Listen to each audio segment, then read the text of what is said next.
Yo, this is Norb with Silver Aged. Hey, today we're talking about the secret masks that are in Born Again, Daredevil, episodes 4, 5, and 6. And you can see I have my producer down here helping say, hey, please remind everybody to subscribe and like this channel because we need to grow this.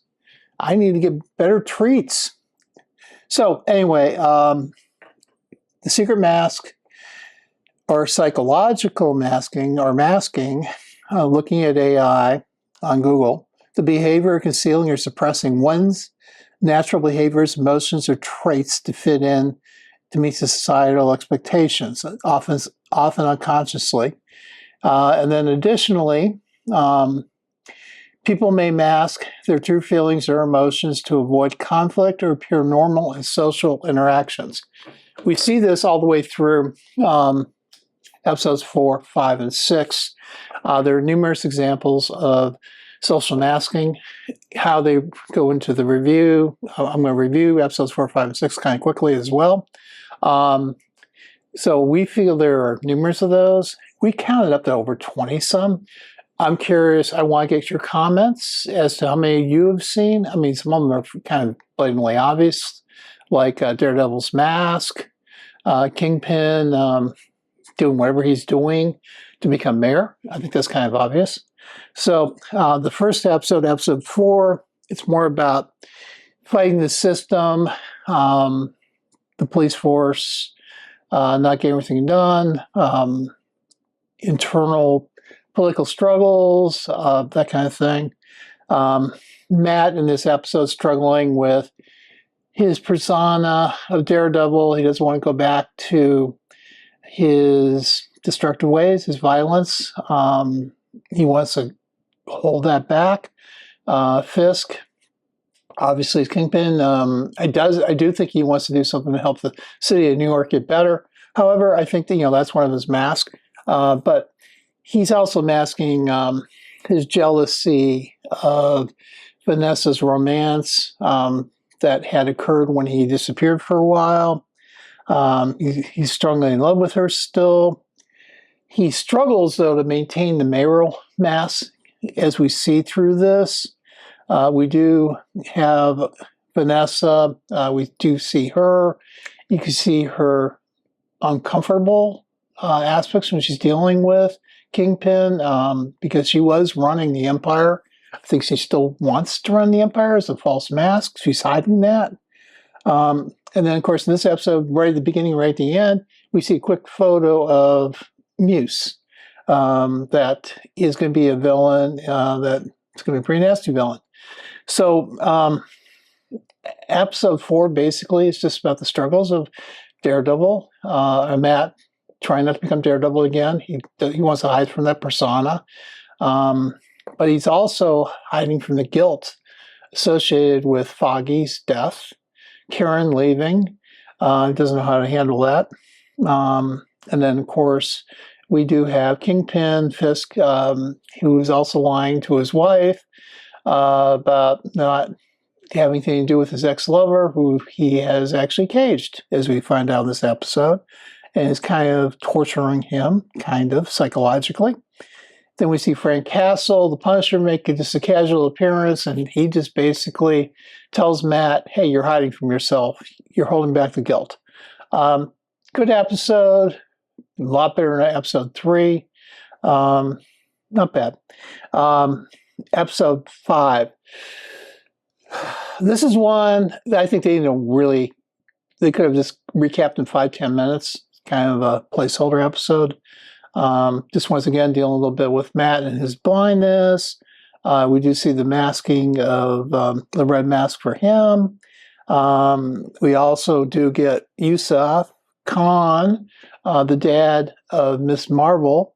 And then, we see him at wearing a mask as well, of trying to show his value stronger, maybe kind of trying to be brave, but doesn't know how to be brave. Doesn't know how to do that. And we also find that there's a slight plot to pay off Kingpin / Vanessa with Lugo and he hires a gang to break into a bank to steal a large diamond, I guess, and they actually have a plant in the bank customers. So there's a mask over one of the bank customers because he actually is a bag person. So this episode, I think it doesn't matter. Doesn't matter. Doesn't really have to be there. Weak episode, doesn't really do much except maybe connects Daredevil downstream to Miss Marvel. Now, episode 6, great episode. Absolutely great episode. I just loved it, loved it. I'm not a big fan of Muse. I mean, he's a terrible, evil incarnate type villain. The mask he's just wearing to show his true self. And I think really that is kind of defined when the love interest now Matt Murdock is talking about her mask associated with writing and getting pressure from her publishers to produce another book, and she wants to talk about vigilantes, etc., and she mentions to Matt that she thinks that masks are used by vigilantes. They revere the mask. I'm paraphrasing. It also allows us to hide ourselves and gives us permission to do things that we would do normally in society. They're taboo, even like violence. But also the mask allows us to be our true selves. And I think obviously in the case of the Muses you'll see in this episode, that is the case. And I think, both Matt Murdock and Kingpin are struggling with this heavily. And the other thing she indicates is she thinks this allows us to act as animals, the mask. I think maybe the mask does, but not for those who want to be heroes, anti-heroes, such as Matt. And I think the mask in her definition definitely applies to Kingpin. One of the masks we do see here too, from Daredevil's perspective, Matt's perspective is praying to God, mercy, trying to have him gain control of himself. But he's masking his frustration with being able to help people. He's masking his issues with not being able to go out and do what he used to do to help people. And I think it's weighing on him at this point in time, this conversation he had with Frank Castle back in episode 4. We don't see Frank in this episode, but we also see a lot of stuff that's going on with Fisk being mayor and also trying to become Kingpin again, trying to take it officially back from his wife, and his wife hiding the fact that she's still kind of running the criminal empire, kind of. And we see things that make me wonder if she's really loyal to him or not, even though she claims she's in love with him. And of course, we do have the counselor, Heather, which she has her own perspective of vigilantes.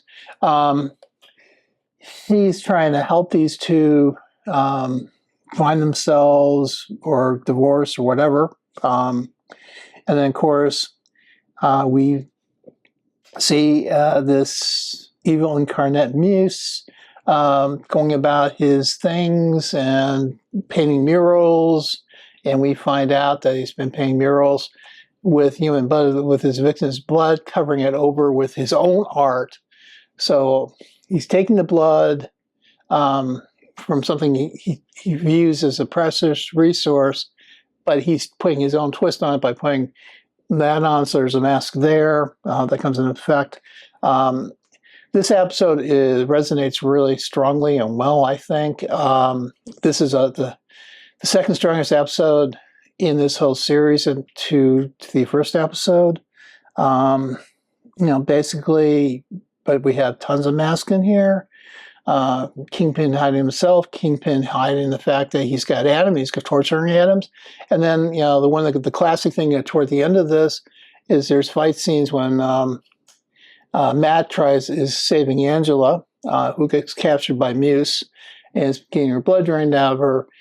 He saves Angela by getting in a heavy fight with Muse, and then Kingpin at the same time. You see him with the captive of Adam, the love interest of Vanessa, offering him a way out, but really it's a way for Wilson Fisk to prove that he is now the Kingpin again, in control of things, and he can overcome everybody just by his physical strength and mental acuity. And of course, Adam tries to grab, there's an axe that's thrown out to him. He tries to do that and fails miserably. He gets beat up heavily and feeds Kingpin's ego and mask. So, eventually in this whole thing, the real Daredevil comes out, the real Kingpin comes out. We haven't really, I don't think we've really seen the real Vanessa yet. The counselor, I think we're starting to see a little bit more about the true stuff she's got. Muse, the graffiti art, Evil Incarnate, we're seeing that. We're also seeing a creation of a special task force to fight vigilantes and serial criminals that is made up of most of the ones have the Punisher logo on their tattoo. So I hope you like this content. I want to hear some of your comments. Please like and subscribe. I'll probably put out another quick video on every single secret mask that I've seen, which I think is over the 20 of these. Like I said, Matt Murdock, the Mayor mask, the societal mask. Oh, I forgot about the Swordsman. Swordsman shows up, and Jack Duquesne from Hawkeye, and he is more the mouthpiece and the messenger and the warning agent to Fisk not to play against the rich society of New York. That's in there, and I think that was kind of cool and interesting. So I hope we see him a little bit more. Hey, everybody, have a great day.